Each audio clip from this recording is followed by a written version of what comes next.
So we kind of wanted to chit chat also about, and this was an email from someone, and she's like, you and Anya should meet again. I'm like, well, ironically, yeah, we're meeting in a couple days. And I'm like, this is really a cool topic. So I think it's important, and there's like this person, the way they brought it up was they have a friend that doesn't believe that, coincidences happen. I think one of the examples was there's a special song that meant a lot to her. And she happened to flip on Pandora one day and boom, that song was on. And then boom, the very next song was another awesome song. Yeah. And it was like a format that wasn't really even totally appropriate for the type of music that I guess like the country channel she was on. And it was more of like a rock and roll song maybe or something weird. And her friend was like, well, that's Pandora. That's not coincidence. Universe doesn't, work that way. And the lady's like, well, I don't know if I believe that. And my thing is whatever you're turning your focus to, the universe is talking to you.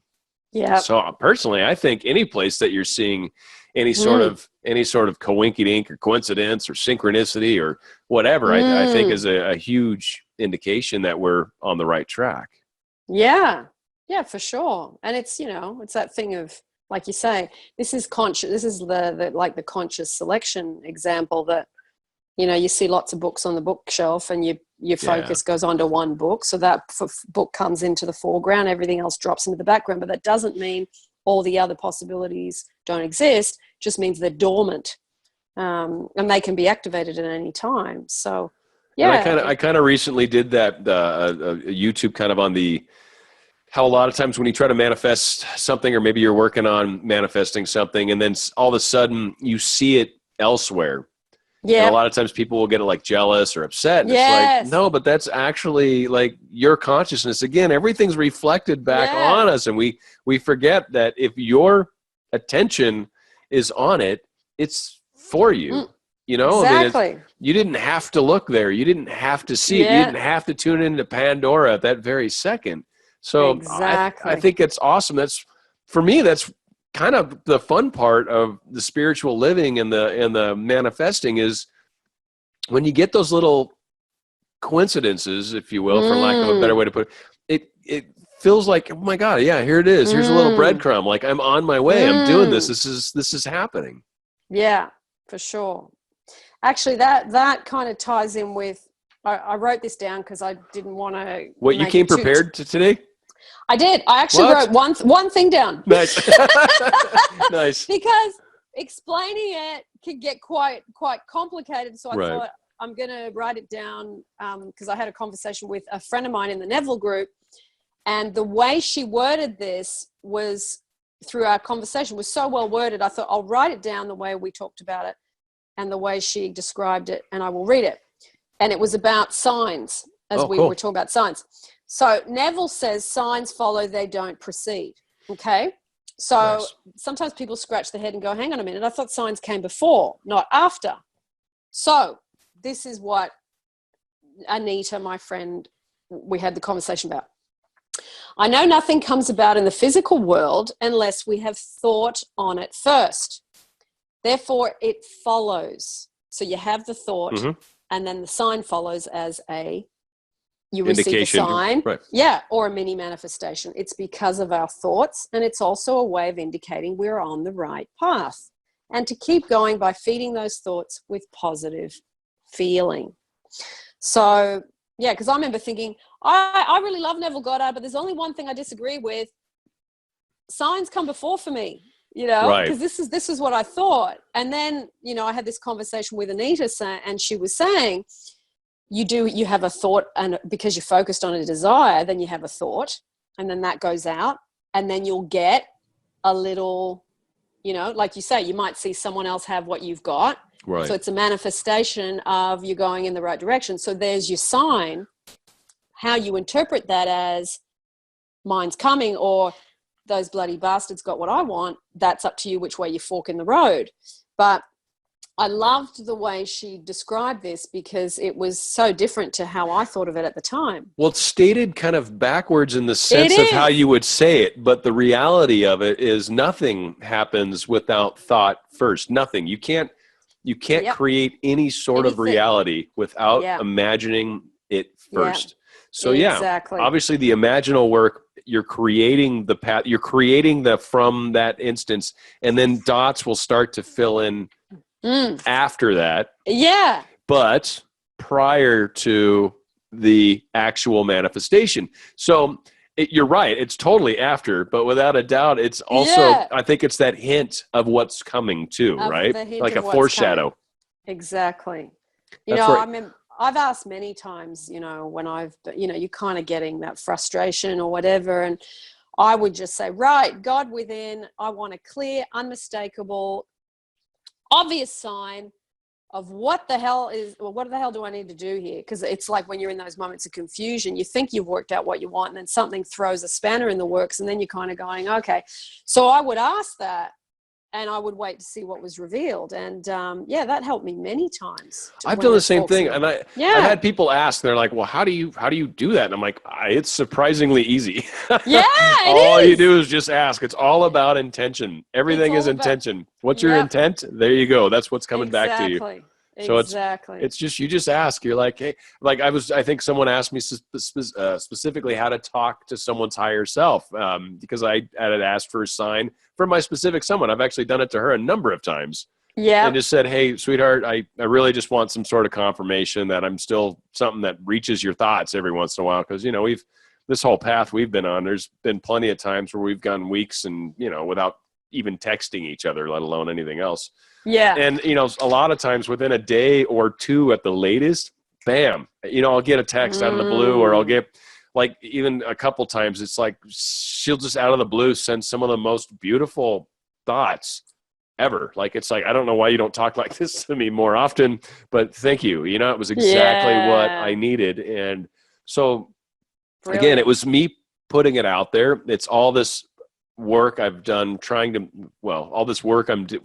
Work's a bad word too. It's all the imaginal exercises, efforts that I've done, energy that I've put out there even to get things to work between us. And all this is just answers back, smatterings of the universe and her saying, yeah, no, we're still cruising along. Don't let go yet. It's just, it's very cool how it plays out. And lovely. I think it's key for a lot of us is really just make up a decision and get behind it.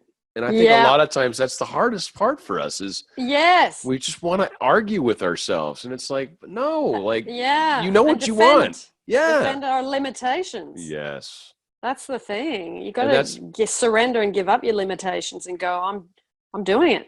And I really say, I think it's understated how powerful letting go is.